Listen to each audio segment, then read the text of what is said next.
반갑습니다, 여러분. 반갑습니다. 네, 좋네요. 너무 많이 사람들이 막 보고 그러네. 적으니까 더 좋네요. 아닌가 보네. 그래서 오늘은 이제 하나님을 빛이시라라는 제목으로 두 번째 요한일서 1장 5절에서부터 10절까지 말씀을 가지고 나누도록 하겠습니다. 하나님은 빛이시니까 우리는 어떻게 해야 되죠? 우리는 어떻게 해야 될까요? 하나님 빛이시니까 따라가야 돼요. 네. 어떻게? 그러니까 그런 그 찬양인가? 빛 가운데 모르죠. 네, 죄송합니다. 어쨌든 하나님 빛이시니까 우리가 어떻게 해야 되냐면 빛 가운데 아까 민혁이 얘기했던 것처럼 걸어가야겠죠. 따라가야 되겠죠. 그러니까 하나님이 빛이시니까 우리 가운데에도 우리도 빛의 삶을 살아야 된다는 거겠죠. 네, 이러면 오늘 끝나는 건데 사실 여기서 끝내면 좋겠는데 네, 좋겠지만 어쨌든 그 USFC에 또 넘겨줘야 되기 때문에 어쨌든 네, 5절 한번 우리 5절 같이 한번 읽어볼까요? 5절 자, 시작.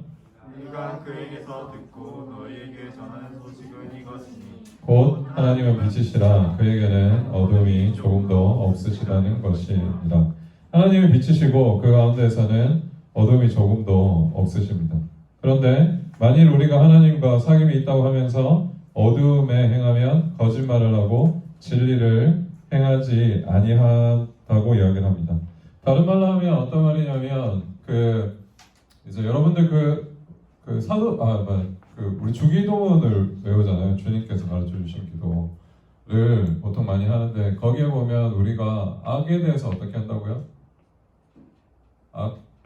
우리 한번 해볼까요? 주기도문 다 알지만 부사기 한번 해볼까?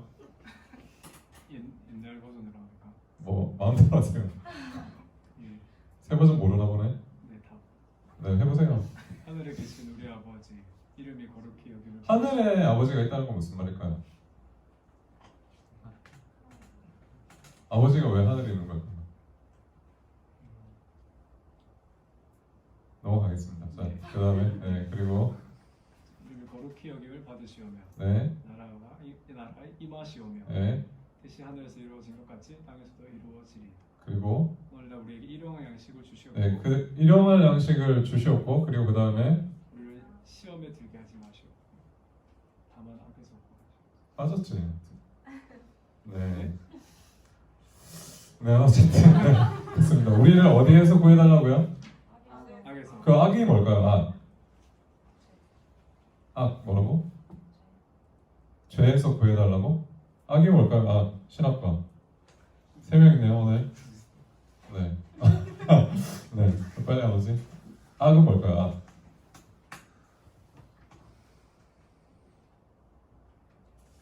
생각하지 말 빨리 얘기해. 하나님과 시간 관련되지 없어요. 않는 것들. 하나님과 뭐? 관련되지 않는 네, 됐고 민혁이 악이 뭘까요? 타락된 심성. 심성. 네. 악이 뭘까 한번 해봐. 어둠. 네, 거기서 말하는 악은 그냥 우리가 얘기하는 악이라기보다 악한 자를 이야기합니다. 악한 자. 악한 자는 누굴까요? 악한 자. 요한 1서에도 나타나는데 악한 자입니다. 악한 자는 그러니까 이 어둠의 영역을 지배하는 우리가 사단이라고 하기도 하는 그런 이제 악한 자입니다. 그래서 빛 가운데 걷는다는 것은 빛 가운데 어둠에 행한다는 것은 그러니까 영역이 두 개가 있는 겁니다. 우리가 살아가는 영역은 두 가지입니다. 빛 가운데 걸어가는 영역하고 빛 가운데 있는 영역하고 어둠 가운데 있는 영역 두 가지 영역이 있습니다. 그런데 혹시 나는 이렇게 생각할 수도 있습니다. 내 삶은 하나님께서 보시기에 정말 우리 아까 뒤에 나오면 이런 말 하잖아요. 우리가 죄가 있다고 생각하고 자백하잖아요. 그러니까 우리가 죄를 짓는단 말이에요. 그러면 우리는 어디 소속인가 하는 고민을 하게 됩니다. 여러분들은 그런 고민을 안 할 수도 있겠지만 제가 이제 우리 대학부 애들 친구들 보면 지금은 좀 어떨지 모르겠는데 한 한 50% 정도가 제가 처음에 2년 전에 왔을 때 구원의 확신이 없다고 했었어요. 한 절반 정도가. 왜냐하면 그 중요한 이유 중에 하나가 내가 지금도 죄를 짓기 때문에 라고 얘기를 하더라고요. 그런데 그 영역은 두 가지밖에 없는데 하나는 뭐냐면 그가 빛이신 것처럼 그 어두움이 조금 더 없으신데 이 빛이라는 하나님의 영역과 또 하나는 어두움이라는 악한 자의 영역이 있어요. 그런데 그 가운데 나는 둘 중에 하나에만 소속이 되는 겁니다. 그런데 이렇게 생각할 수 있어요. 내가 죄를 지으니까 어떤 그런 악한 행동을 하기도 하잖아요. 사실 솔직히 말하면. 그러면 나는 어디에 소속되어 있는가 하는 고민을 하게 되겠죠. 여러분 어떠세요? 그 자기가 지금 그 영적인 상태가 하나님과 자꾸 멀어지고 싶어하는 그런 상태, 그런 상태에 있을 수 있잖아요. 그러면 어떤 걸까요? 그런 상태에서는 어떻게 생각하세요, 송부서? 잘 모르겠어요. 피해가 대답을 회피하려고 하는 이 두 영역 가운데 있다는 걸 잘 생각하셔야 합니다. 우리는 둘 중에 하나에만 있습니다. 중간에 걸치고 있을 수는 없거든요. 둘 중에 하나입니다. 그런데 그걸 어떻게 생각해야 되냐면 내가 이 악한 자의 영역에 있거나 하나님의 영역 둘 중에 하나에 있는데 이렇게 생각해야 됩니다. 나는 하나님의 영역에 있지만 아직 이 완전하게 하나님의 영역 가운데 있지 않다고 생각해야 됩니다. 다른 말로 하면 무슨 말이냐면 자유하다는 개념이 그겁니다. 자유하다. 자유한다는 게 뭘까요? 자유한 개념. 자유하다는 개념이 거기서 나올 수 있습니다. 그러니까 뭐냐면 내가 전에는 어떻게 했냐면 어쩌다가 빛의 영역을 행했습니다. 어쩌다가. 나는 어디에 종속이 되냐면 어디에 속해 있냐면 어둠의 영역에 속해 있는 거죠. 근데 지금은 뭐냐면 내가 지금은 빛의 영역에 있잖아요. 그러니까 내가 어디에 자유해 있냐면 어디에? 죄의 영역에 내가 자유해 있는 겁니다. 여러분 어떠세요? 여러분은 누구의 종인가요? 지금 누구의 종? 성민아 누구의 종이야? 누구의 영향을 제일 많이 받아? 살아가는데 내가 지금 제일 영향을 많이 받는 여자친구가 없어서 지금 설명이 잘 영향. 누구의 영향을 제일 많이 받아요? 살면서 지금 현재 그런 생각 부석이는 누구 영향을 제일 많이 받아? 저는 김명희 목사님이랑 잘 아. 뭐라고 하세요? 그 제가 제일 싫어하는 거거든요. 누구를 저는 그러니까 그냥 개인적으로 이런 말 하면 어떻게 생각할지 모르겠지만 존경하는 사람이 없거든요. 근데 그러니까 누구를 이렇게 따라서 누구의 의견을 막 너무 거르는 것 없이 다 따라가는 사람을 저는 좀 이상하다고 생각을 하거든요. 이상하다고 생각하는데 그런 이제 경우가 있을 수가 있겠죠. 내가 누구의 영향을 많이 받으면 그 사람의 약간 지배를 받는 거잖아요. 어떤 면에서 종이 되는 건데 그런데 자유하다는 건 뭐냐면 다른 것에는 자유한다는 겁니다. 그러니까 무슨 말이냐면 죄에 대해서 내가 자유했다면 내가 이제 다시는 죄의 그 영향을 받지 않는 겁니다. 그러니까 내가 다른 말로 하면 내가 어쩌다가 죄를 지을 수는 있지만 내가 완전히 죄에 사로잡힌 건 아니라는 겁니다.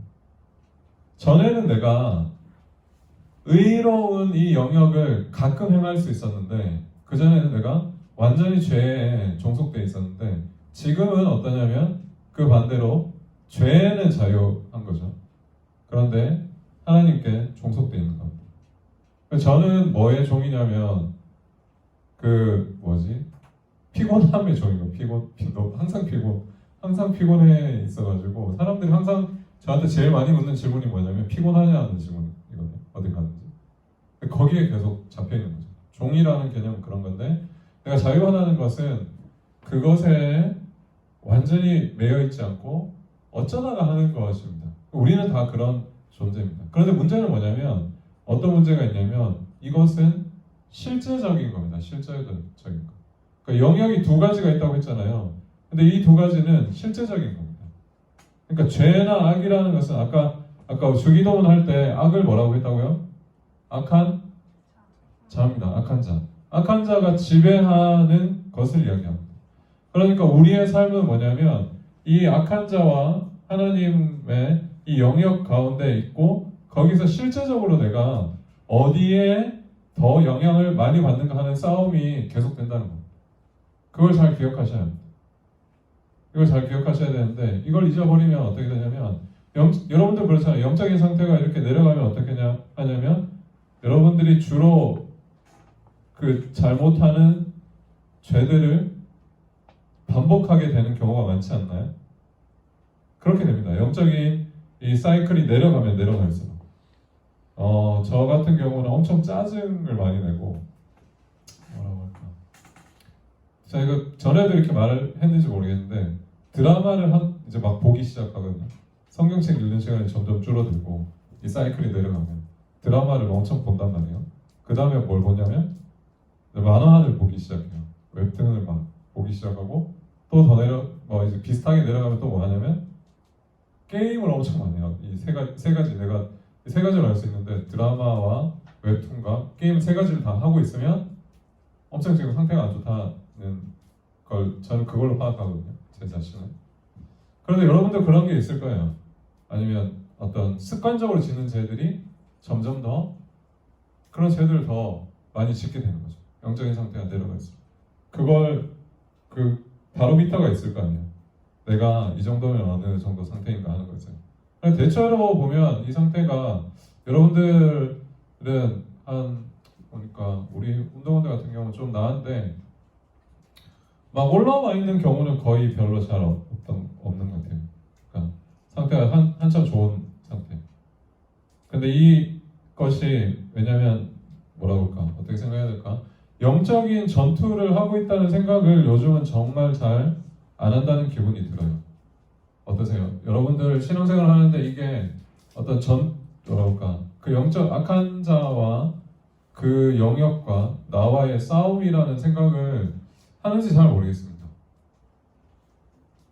어떠세요?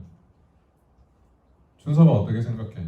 이 영적인 상태에 대해서 지금 내 상태를 어떻게 이해하는 것 같아? 싸움이라고 생각하세요? 제 질문, 첫 번째 질문. 싸움이라고 생각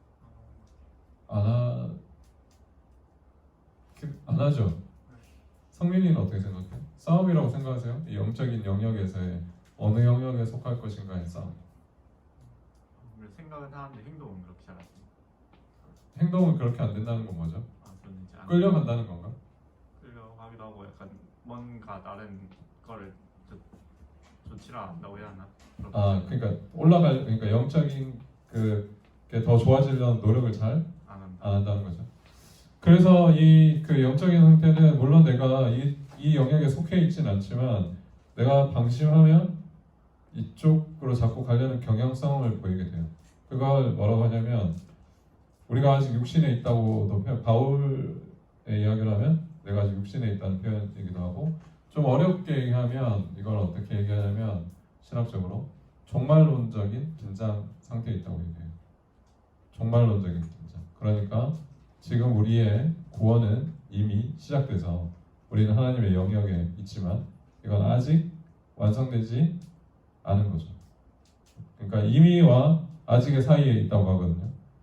또 아까 얘기했던 걸로 하면 종말론적인 긴장에 있는 거예요. 그러니까 예수 그리스도께서 다시 오실 때 우리가 다시 회복되는 거죠. 근데 중요한 것은 뭐냐면 이 6절에 이 어둠에 행하면 거짓말을 하고 진리를 행하지 아니한다고 이야기합니다. 그러니까 다른 말로 하면 진리라는 것은 행하는 것이라고 이야기를 합니다. 진리에 대해서 이야기를 하는데 어둠도 뭐라고 하냐면 어둠 가운데에서 행하는 행한다고 이야기합니다. 그리고 진리에 대해서도 이야기하는데 진리를 행한다고 이야기합니다. 그러니까 진리라는 것은 제가 지난주도 얘기를 했는지 모르겠는데 진리라는 것은 1 그렇게 얘기했나요? 1 더하기 2, 1이 뭐죠? 2잖아요. 그러면은 이게 명제잖아요. 1 더하기 1은 2인데 그런 어떤 명제가 아니라는 거예요. 진리는. 요한이 말하는 진리는 행하는 것이라고 얘기합니다. 특별히 요한은 그렇게 더 많이 말해요. 우리가 생각하기에 진리라는 것은 그러니까 여러분 근대 철학의 아버지가 누구죠? 근대 철학의 아버지?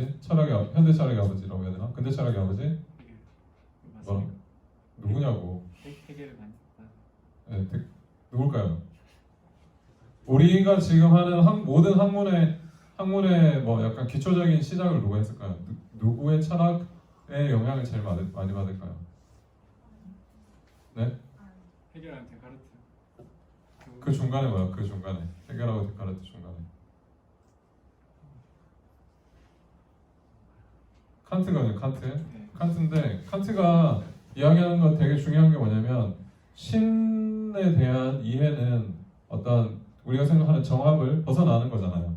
그러니까 그건 이제 논의하지 않겠다는 게 칸트 철학의 제일 중요한 내용이거든요. 신에 대한 논의는 하지 않는 거예요. 신인식에 대해서. 그러니까 우리가 배운 학문은 모두 기본적인 그 학문 자체는 그런 베이스로 되어 있어요. 그러니까 다른 말로 하면 뭐냐면 경험적으로 해서 아까 얘기해서 1 더하기 1이 물론 2라는 것은 지금은 그렇게 생각하지 않을 수도 있지만 어쨌든 그런 그런 명제들이 진리가 되는 거죠. 그런데 성경은 지금 요한은 뭐라고 얘기하고 있냐면 진리를 행하는 것이라고 얘기하고 있어요. 행하는 것. 요한이 또 얘기하는 게 있어요. 예수님이 요한복음에서 뭐라고 하냐면 내가 곧 뭐라고요? 길이요, 진리요, 네, 영생이니, 생명이니, 나를 믿는 자는 보서봐. 네. 그 다음 거 해봐봐. 나를 믿는 자는. 네, 넘어갈게요. 네. 그거 말고 8장에도 이렇게 나오죠. 요한복음 8장에도 아까는 11장인데 8장에도 이렇게 얘기하죠. 진리가 너희를 어떻게 한다고요? 그 진리는 뭘까요?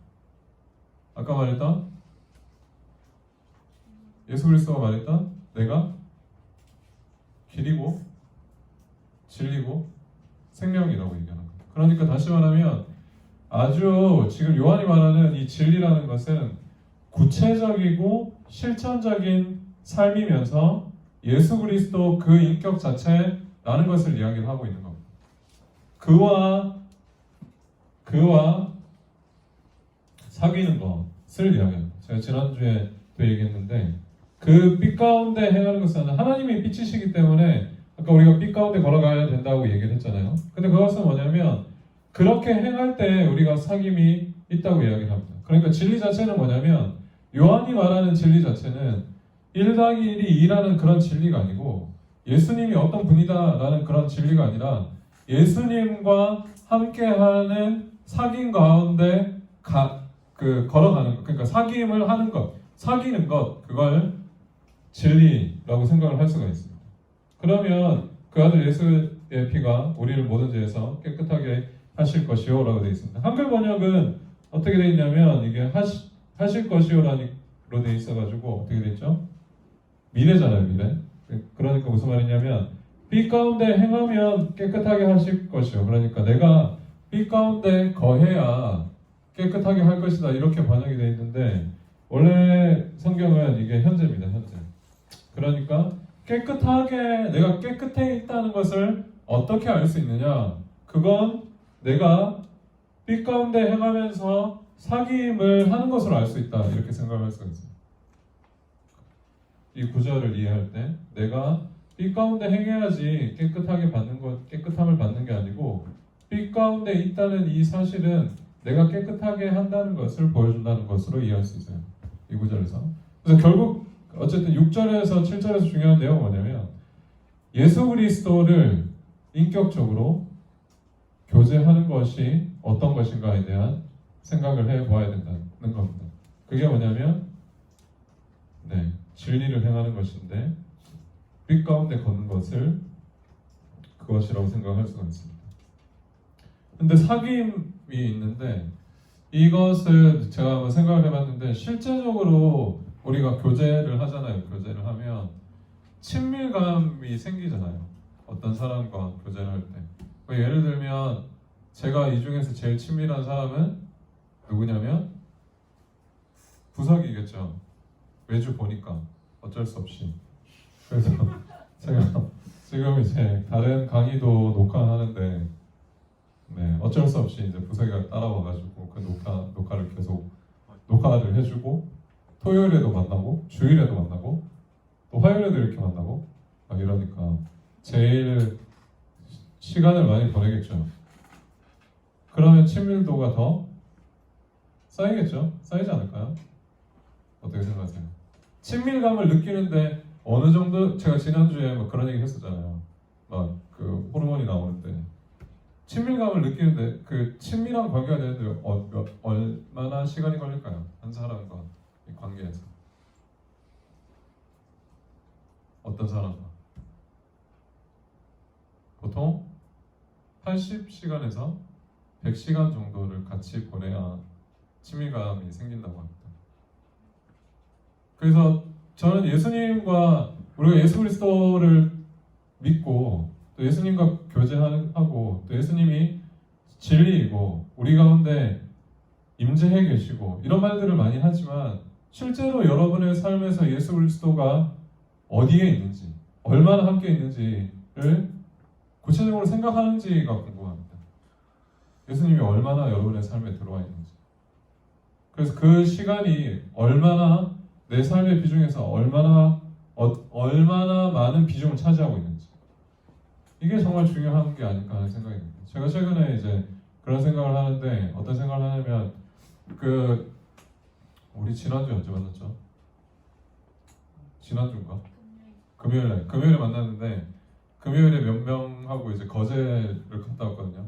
원래 건여비를 데려가려고 했었는데 어쨌든 거제를 갔다 왔거든요. 갔다 왔는데 거기서 이제 이런 얘기를 했어요. 기도 제목을 나눴거든요. 학사에서 이제 기도 제목을 나누는데 이런 기도 제목을 나누더라 뭐 이런 얘기가 나왔어요. 그런데 진로에 대해서 고민을 많이 한다는 얘기가 나왔거든요. 여러분들 대체 그래서 저희 남자들 생각할 때 거의 다 신학하고 있잖아요. 여기도 지금 3명 있고 신대원에 가려고 생각하는 사람들이 있을 건데 그러면 별로 고민을 안 할 거라고 저는 생각했거든요. 근데 그런 가운데에서도 진로가 거의 정해졌다고 생각하는데도 고민을 한다는 거죠. 그런데 어떤 생각이 들었냐면 저도 그런 고민을 하거든요. 앞으로 내가 어떻게 될까? 어떤 삶을 살아야 할까? 이런 고민을 하는데 그런 걸 가지고 최근에 이제 기도를 한 적이 있었어요. 기도를 했는데 제가 잘 하진 않는데 되게 특별할 때 하거든요. 금식을 하거든요. 금식. 그래서 오늘도 사실 원래 금식을 하려고 딱 생각을 하고 있었는데 네. 현우가 와플을 줘가지고 이걸 어떻게 하여튼 뭐 그런데 제일 힘들 때가 언제냐면 하루 3일 저는 3일까지밖에 안 해봤는데 7일 이렇게 얘기하거든요. 첫째 날이 제일 힘들고 아무거나 안 먹으면 그 다음에 3일째 되면 좀 힘들거든요. 그래서 막 첫째 날 되면 막 새끼를 안 먹고 첫날 이제 밤이 되면 너무 졸리고 잠이 빨리 오고 손이 막 이렇게 떨리고 이렇더라고요. 저는. 근데 그러면서 어떤 생각이 드냐면 금식할 때 어떤 생각이 드냐면 다른 게 다 별로 필요 없다는 기분이 들어요. 무슨 말이냐면 예수님 한 분만으로 충분하다는 생각이 들어요. 그게 되게 이상한데 저는 그렇거든요. 배가 너무 고픈데 어떤 생각이 드냐면 내가 다른 것이 예수님만 있어도 되겠다 이런 생각이 들거든요. 그게 기도의 가장 중요한 저는 내용이라고 생각합니다. 우리는 하나님 앞에 나갈 때 내 어떤 요구들이나 여러분들이 기도하는 그 기도의 제목 내가 앞으로 어떻게 살아야 될 것인가에 대해서 질문을 하고 혹은 여러분들이 필요한 것들에 대해서 하나님 앞에 묻지만 가장 중요한 기도는 뭐냐면 내가 하나님만으로 만족한다는 것이 그 기도의 중요한 내용이 결국은 된다는 겁니다. 가장 중요한 저는 어떤 기도를 하는지 그 응답은 뭐냐면 물론 여러분들이 기도하는 대로 여러분이 진로에 대해 질문할 때 그것에 대해서 답을 주실 수도 있고 여러분이 필요한 내용에 대해서 하나님께서 그것을 들어주실 수도 있는데 가장 중요한 응답은 뭐냐면 하나님만으로 충분하다는 응답을 받는 것이 기도의 저는 내용이라고 생각합니다. 그리고 기도도 그 방향이 뭐냐면 내가 하나님만으로 충분하다는 고백이 기도가 되어야 된다고 생각을 합니다. 그러니까 여러분들이 지금 물론 진로도 중요하고 또 여러분들의 앞으로의 삶에서 여러 가지 많은 부분들에 있어서 필요를 채우기 위해서 하나님 앞에 여러분들의 필요를 가지고 하나님 앞에 나아갈 수 있지만 그런데 가장 중요한 것은 뭐냐면 하나님 그분만으로 충분하다는 고백이 있기를 바랍니다. 그걸 말하는 게 뭐냐면 우리가 서로 사귐이 있다는 겁니다. 누구와 사귐이 있냐면 예수 그리스도와 하나님과 사귐이 있는 것을 이야기합니다.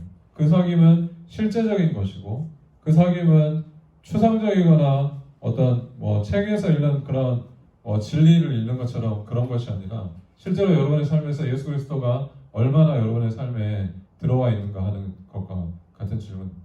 여러분들이 성경책을 아무리 많이 읽는다고 하더라도 여러분이 아무리 교회에서 열심히 한다고 하더라도 혹은 신학을 한다고 하더라도 예수 그리스도께서 실제로 여러분의 삶에 들어와 계시고 여러분들 인도하고 계시고 사귐이 없다면 그게 저는 그거 약간 별로 의미가 없다고 생각하거든요. 그건 다른 종교에서도 다 그렇게 합니다. 실제로 예수 그리스도가 여러분의 삶에 없습니다. 그래서 그 사귐에 대해서 7절 가운데 얘기하고 오늘 제목처럼 하나님이 빛이신 것처럼 우리가 하나님의 그 빛 가운데 걸어가야 된다는 것을 지금 요한은 이야기하고 있습니다. 그런데 8절부터 10절은 어떤 이야기를 하냐면 이 8절부터 10절을 우리 같이 한번 읽어봅시다. 8절부터 자 시작. 만일 우리가 죄가 없다고 말하면 스스로 속이고 또 진리가 우리 속에 있지 아니할 것이요 만일 우리가 우리 죄를 자백하면 그는 미쁘시고 의로우사 우리 죄를 사하시며 우리를 모든 불의에서 깨끗하게 하실 것이요 만일 우리가 범죄하지 아니하였다 하면 하나님을 거짓말하는 이로 만드는 것이니 또한 그의 말씀이 우리 속에 있지 아니하니라. 8절에서부터 10절의 중요한 질문은 뭐냐면 누군가 내가 죄가 없다고 말한다는 겁니다. 죄가 없다고 말한다는 거죠.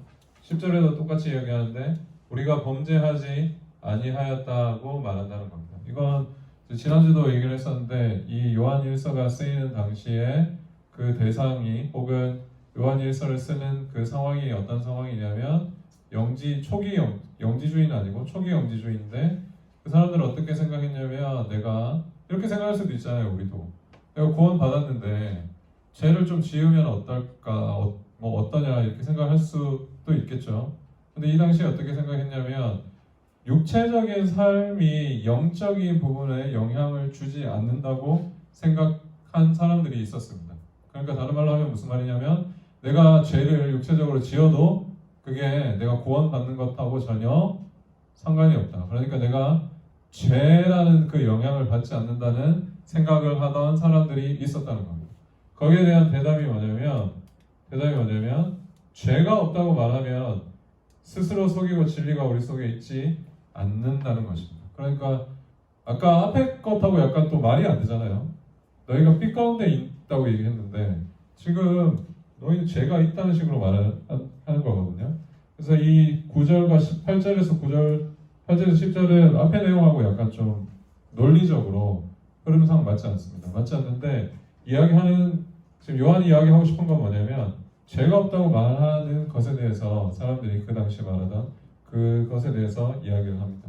그래서 우리의 상태는 아까 말했던 것처럼 뭐냐면 종말론적인 긴장, 이미와 아직 사이에 있어서 구원이 이미 우리에게 시작됐지만 완성되지는 않은 상황에 있는 겁니다. 그러니까 9절이 정확한 답이라는 거죠. 우리가 죄를 자백하면 우리가 죄가 있는데 그걸 고백하면 그것을 어떻게 하냐면 그는 미쁘시고 의로워서 우리 죄를 사하여 주시고 불의에서 깨끗하게 하실 것이라는 겁니다. 그러니까 다른 말로 하면 내가 죄 없다고 말하는 것은 틀렸고 너희가 죄 가운데 있지만 그것을 고백하면 예수 그리스도께서 우리를 모든 불의에서 깨끗하게 하신다는 겁니다. 그래서 여러분들하고 마지막으로 생각해볼 중요한 것은 특별히 9장에서 나오는 내용인데 그는 어떻다고요? 첫 번째로 미쁘십니다. 두 번째로 미쁘시다는 것은 뭘까요? 미쁘시다는 단어의 의미는 뭘까요? 미쁘다는 게 무슨 의미죠? 너 말이야 너. 뒤를 돌아본 당신. 미쁘다는 게 뭐예요?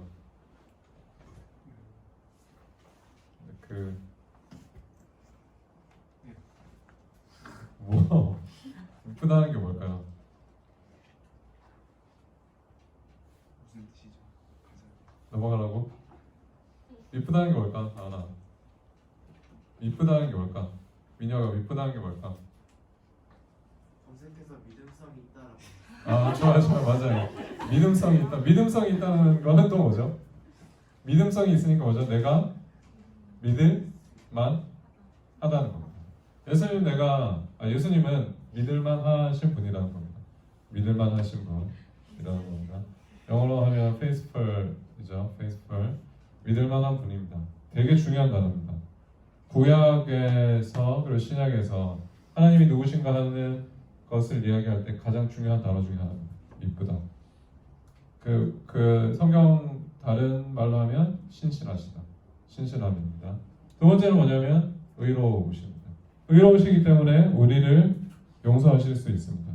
이거는 이제 나중에 생각을 해보면 될 것 같고 우선 의롭다는 단어는 사실은 좀 약간 바울적인 이심칭의적인 개념을 담고 있는 거죠. 그런데 미쁘다는 걸 생각해 보겠습니다. 미쁘다는 건 뭐냐면 하나님은 아까 믿을만하다고 했잖아요. 그러니까 이 관계에서 어떤 관계에서 내가 지난주도 얘기했지만 사람은 믿을만한 게 못 되거든요. 그래서 도파민이 한 6개월 정도밖에 안 나오기 때문에 항상 실망을 하게 돼 있거든요. 어떤 대상에 대해서.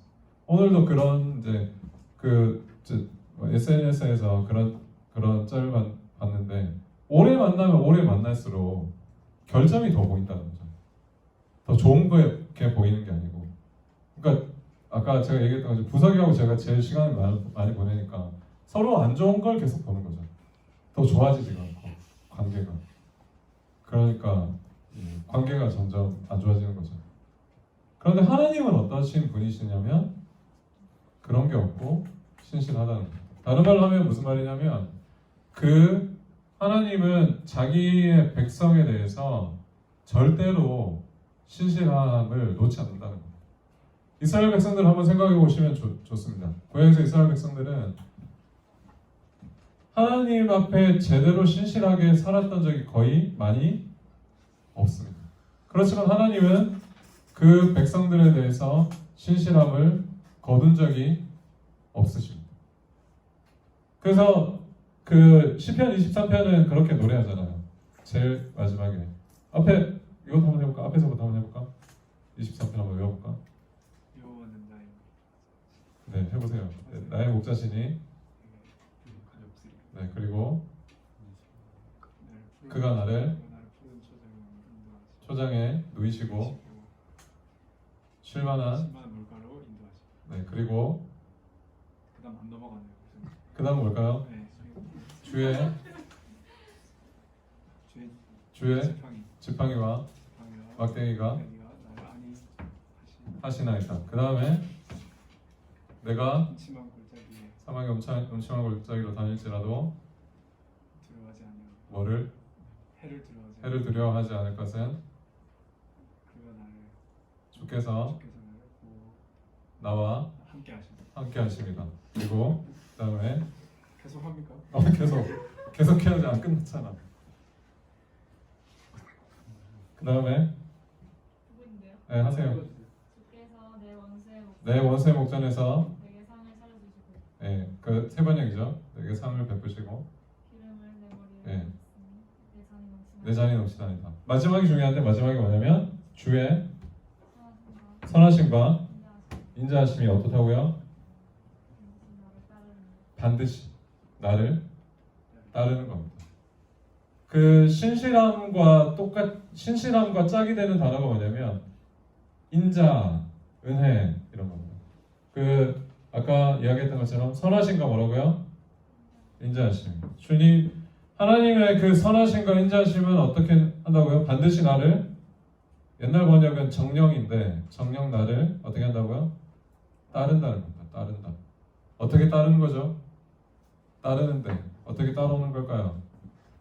주의 선하심과 인자하심이 나를 따르리니 어떻게 따르는 거죠? 그 다음은 이제 내가 여호와의 주 영원히 바리로다. 네?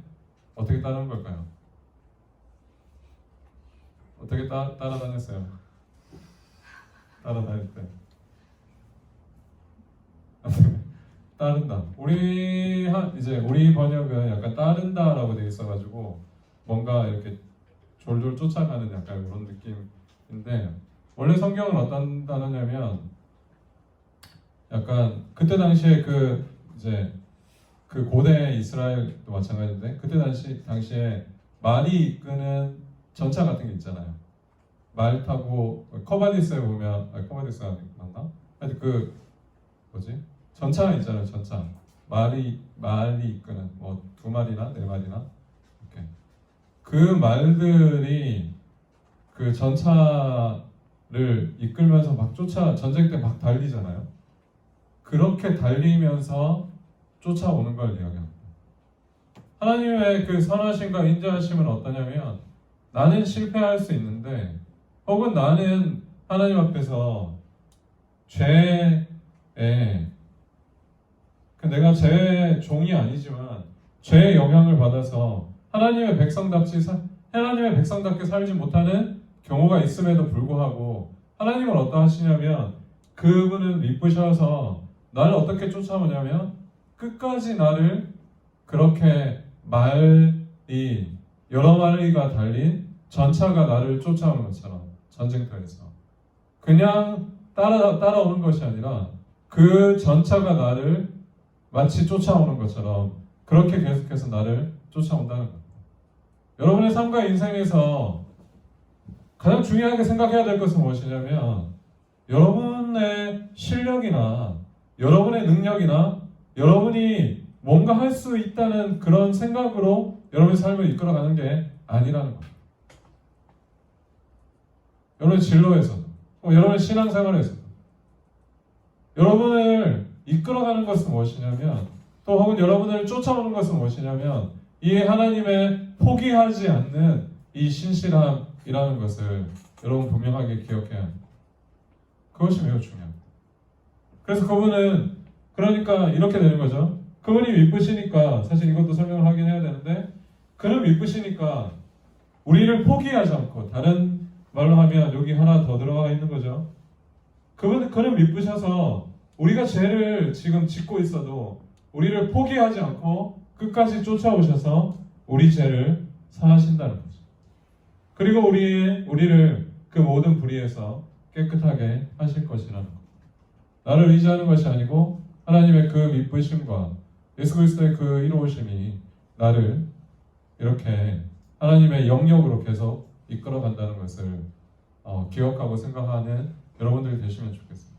혹시 내가 하나님과의 관계가 좋지 않고 영적인 상태가 지금 내려가 있다고 하더라도 하나님이 나를 버리시지 않는다는 걸 꼭 기억해야 하고 여러분의 삶과 인생에서 정말 내가 지금 이 상황에서 하나님 지금 도대체 뭘 하시고 계시는가 하는 생각이 드는 그런 상황에서도 여러분들이 기억해야 하는 것은 무엇이냐면 계속해서 그 미쁘심과 신실하심과 그 은혜의 긍휼이 나를 쫓아온다는 것을 꼭 기억하시는 여러분들이 되면 좋겠습니다.